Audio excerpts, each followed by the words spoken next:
Hello everyone, welcome to my page Chupkatha and welcome to my new blog. তো সেদিন সন্ধ্যায় আমি আর আমার সঙ্গী সাথী মিলে চলে গিয়েছিলাম শিববাড়ি মোড়ের এই বিজয় মেলায়। আর ওখানে গিয়ে জানতে পারি ওই দিনই নাকি মেলার শেষ দিন ছিল। তো আমি আর আমার সঙ্গী সাথী দুজনে আস্তে আস্তে মেলার থেকে ঢুকলাম। আর শেষ দিন থাকায় এত পরিমাণে ভিড় ছিল যেটা বলার বাইরে। তো যাই হোক, কিছু করার নেই, কারণ এসে যখন পড়েছে মেলা তো ঘুরতেই হবে। তাই যথারীতি দুজনে ঘুরে ঘুরে দেখতে শুরু করলাম কি কি কালেকশন ছিল, সেখানে কি ছিল না ছিল সব কিছুই আমরা ঘুরে দেখতেছিলাম।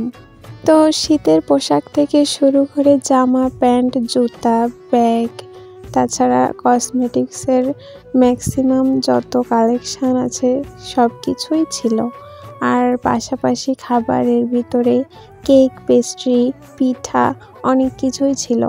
এর পাশাপাশি একটা সংসারের যাবতীয় যা কিছু লাগে সব কিছুই ছিল এখানে। তো আমার সঙ্গীর সাথে ঘুরে ঘুরে সব কিছু দেখতেছিল আর আমাকে এটা ওটা দেখাচ্ছিল, বলতেছিল এটা কেমন ওটা কেমন। তো এই স্টলটাতে ইয়াররিংয়ের অনেক নিউ এবং আনকমন কিছু কালেকশন ছিল।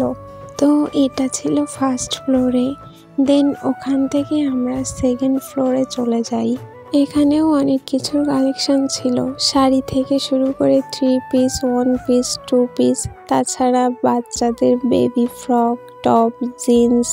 এর পাশাপাশি পুরুষদের জন্য ছিল অনেক টি শার্ট, শার্ট, হুডি, অনেক কিছু।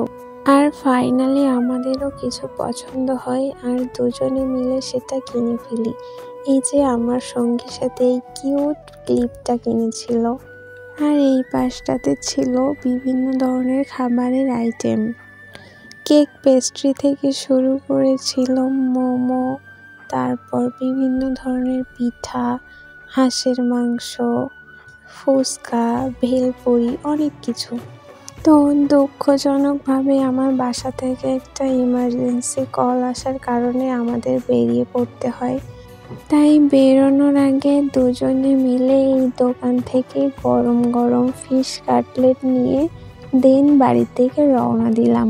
ভেবেছিলাম আরও কিছুটা সময় থাকবো, কিন্তু সেটা আর হলো না।